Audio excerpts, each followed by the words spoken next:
రైతు సోదరులకు స్వాగతం. భారత వాతావరణ శాఖ ఒక కీలక రిపోర్ట్ తాజాగా రిలీజ్ చేసింది. నైరుతి రుతుపవనాలు ఊహించిన దానికన్నా కూడా ఒక 5 రోజుల ముందే అండమాన్ నికోబార్ దీవుల్లో ప్రవేశించబోతా ఉన్నాయి. గతంలో చెప్పిన దానికి భిన్నంగా ఈరోజు ఒకరోజు అడ్జస్ట్ చేశారు.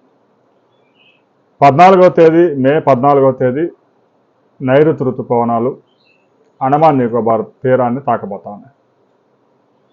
ఆ తర్వాత ఒక వారం రోజులు ప్రయాణించి దక్షిణ తమిళనాడు, ఆ తర్వాత కేరళ ప్రాంతంలో 25వ తేదీ నాటికి కేరళ తీరాన్ని నైరుతి రుతుపవనాలు టచ్ చేయబోతాయి. ఆ తర్వాత ఒక 5-6 రోజులకి కర్ణాటక, తెలంగాణ, ఆంధ్రప్రదేశ్లోకి విస్తరిస్తాయి.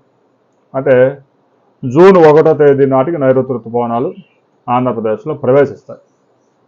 సరే, నైరుతి రుతుపవనాలు వచ్చాయి కదా అని చెప్పేసి విపరీతంగా వర్షాలు పడతాయని అంచనా వేయడానికి కూడా వీలు లేదు. నైరుతి రుతుపవనాలు మాత్రమే ప్రవేశిస్తాయి. అనుకూలమైన వాతావరణం ఉన్న చోట మాత్రమే వర్షాలు పడతాయి. ఇక మే నెలకు సంబంధించి కూడా కీలక రిపోర్ట్ ఐఎండీ రిలీజ్ చేసింది. మే నెలలో కొన్ని ప్రాంతాల్లో దేశంలో ఎండలు మండే అవకాశం ఉంది. మరికొన్ని ప్రాంతాల్లో కొంత రిలీఫ్ దక్కే అవకాశం ఉంది.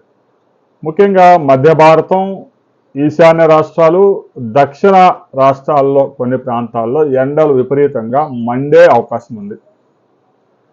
కొన్ని ప్రాంతాల్లో 3 రోజులు వడగాళ్ళు, కొన్ని ప్రాంతాల్లో 5 రోజులు వడగాళ్ళు, కొన్ని ప్రాంతాల్లో 7 రోజుల పాటు వడగాళ్ళు వీచే అవకాశం ఉంది.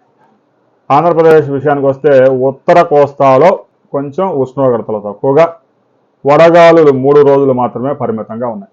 ఇక ఉభయ గోదావరి, కృష్ణా, గుంటూరు జిల్లాల్లో 5 రోజులు, ఇక ప్రకాశం, రాయలసీమ, నెల్లూరు ప్రాంతాల్లో 6 నుంచి 7 రోజుల పాటు వడగాలులు వీచే అవకాశం ఉంది. ఉష్ణోగ్రతలు కూడా సాధారణం కన్నా 3 నుంచి 5 డిగ్రీల టెంపరేచర్స్ అధికంగా నమోదవుతాయి.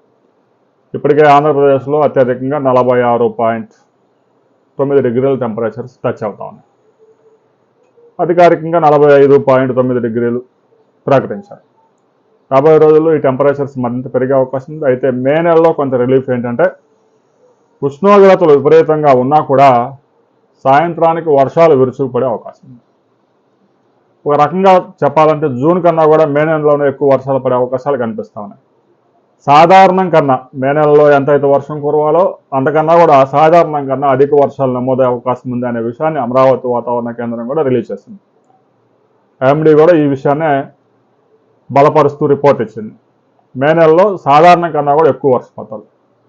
ఇక సూపర్ ఎల్నినో రాబోతా ఉంది. అది జూన్ నుంచి ప్రభావం చూపబోతా ఉంది. జూన్, జూలై, ఆగస్టు ఈ 3 వర్షాకాలంలో వ్యవసాయ రంగానికి కీలక నెలలు. ఈ 3 మాసాల్లో వర్షాలు తగ్గే అవకాశం ఉంది. సాధారణ కన్నా తక్కువ నమోదయ్యే అవకాశం ఉంది.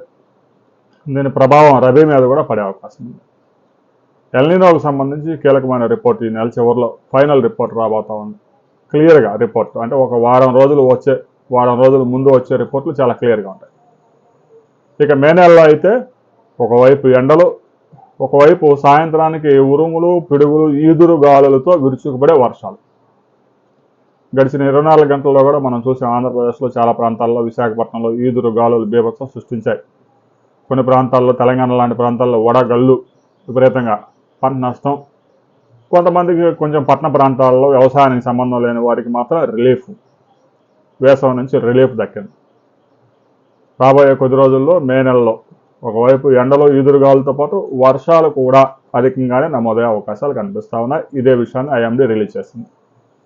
మీ ప్రాంతంలో వర్షపాతం నమోదైతే, పంట నష్టం కూడా జరిగితే ఆ వివరాలు కామెంట్లో తప్పనిసరిగా నమోదు చేయండి.